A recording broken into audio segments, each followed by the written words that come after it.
Cuba es periodismo. El arte se crea a partir de la ciencia y la ciencia se renombra por la literatura. Cuba número 1 en biotecnología. Nos enteramos, ¿no?, de cómo es que, de la situación directa en Cuba, ¿no?, del autoritarismo, de la represión, de las detenciones arbitrarias, a todas las voces críticas. Entonces, bueno, sí, claro que ha afectado muchísimo este tipo de recortes, ¿no?, de fondos a los periodistas. Y bueno, eso es preocupante porque sí puede crear también vacíos de información, ¿no?, zonas de silencio. Y pues eso, mencionar también que no solamente siendo pues apoyados económicamente por estos medios, ¿no? Y bueno, ahí creo que lo dejaría, creo que sería también importante conocer justo desde sus experiencias. Adelante. Bueno, o sea, lo primero es que para hacer periodismo, como para hacer todo, hace falta fondos, hace falta recursos. Hay varias formas de obtener financiamiento de los medios.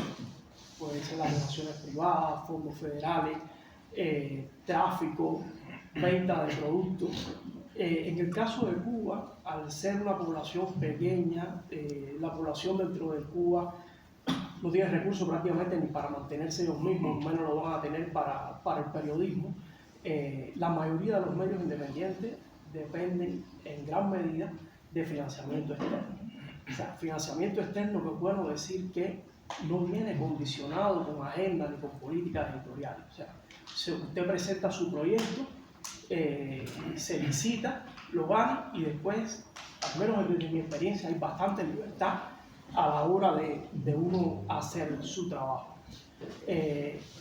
Alcanzan para trabajar en condiciones bastante precarias. O sea, sobre todo las personas, por ejemplo, que viven en Europa y Estados Unidos, los sueldos no les alcanzan. O sea, un sueldo de periodista no les alcanza para vivir. Por eso es que muchas personas, una vez que salen de Cuba, periodistas súper valiosos, a veces se desaparecen porque tienen que enrumbar su vida en otras cosas para poder comer. E incluso hay gente que hace periodismo y trabaja como mesero por la noche en un bar. O sea, esa es la experiencia de muchos de los colegas de nosotros. Aparte de eso, son trabajos donde, por ejemplo, no hay jubilación, no hay seguridad social, no hay un seguro médico. O sea, es un salario precario con el cual tienes que además tratar de manera independiente gestionar que tú esas otras cosas, porque además la vida útil que tenemos nosotros como periodistas es limitada. Dentro de unos años ya no vas a poder hacer el mismo periodismo, o te va a pasar la cuenta la tecnología, la vida y tal. Entonces, estaba de editor en ese momento en un medio, que no solamente fueron los medios, también las organizaciones de derechos humanos que tienen esas mismas vías de financiamiento se vieron fundamentalmente afectadas. Nosotros estábamos trabajando 20 de enero, como si nada, y si mal no recuerdo, pero fue el 23, llegó un correo y dijeron, paren todo, suelten todo, no hagan más nada, que no hay financiamiento. De hecho, muchas personas tuvieron comprometido el sueldo de ese mes que había trabajado en enero.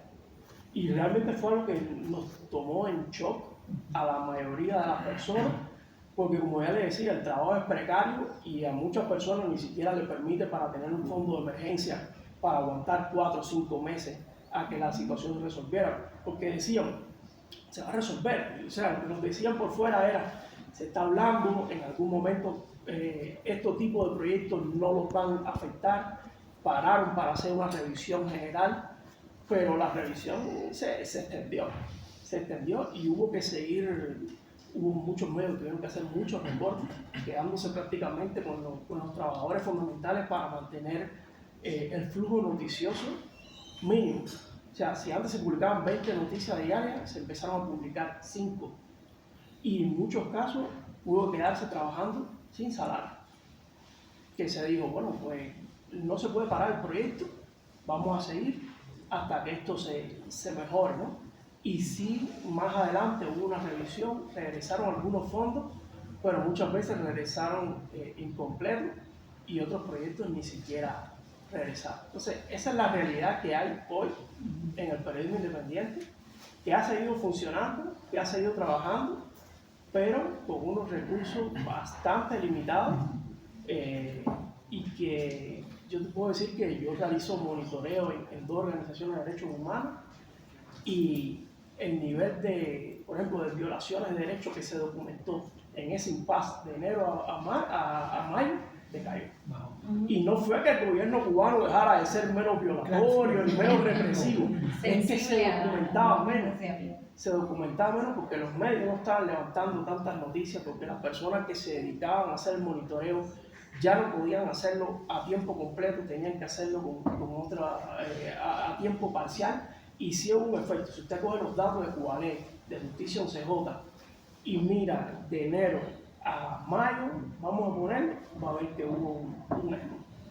Incluso en situaciones muy precarias, hablo en mi caso, en peligro, prácticamente secuestrados por coyotes, se iban informando y recibiendo las informaciones de fuente dentro de Cuba, como veo otros colegas más, entre Quito Díaz, que están en Brasil, está pasando un tremendo trabajo con toda su familia.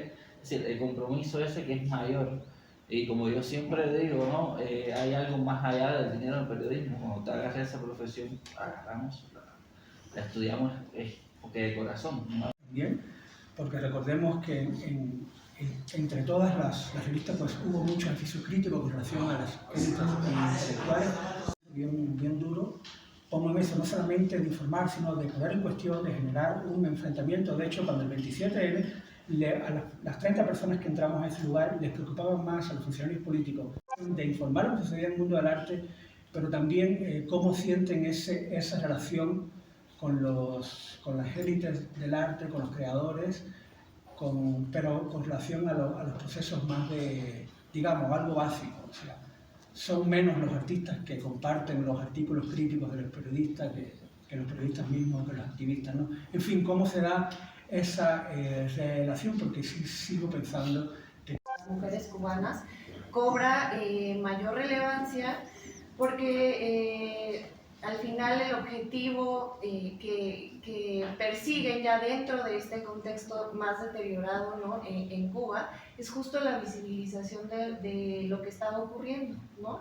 Entonces, pues en este caso considero justo que pues cuando no hay una información libre y diversa más allá del aparato estatal, que es lo que ocurre en Cuba, pues es mucho más difícil denunciar los abusos de autoridad, ¿no? Exigir rendición de cuentas o visibilizar las condiciones reales en las que vive la población cubana, ¿no? Entonces creo que justo aquí radica la importancia del periodismo independiente ciudadano y particularmente justo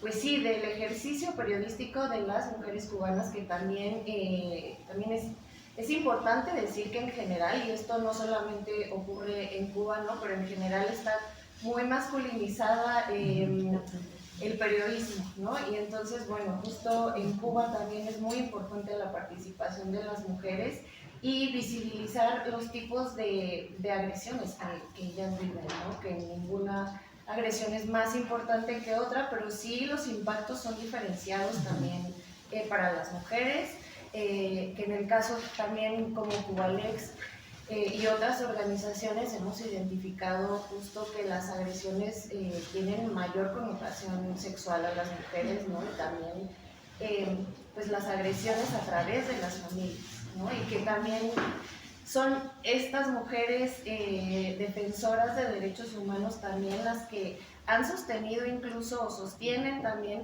a quienes están privadas de la libertad, ¿no? Por alzar la voz y por ser voces críticas.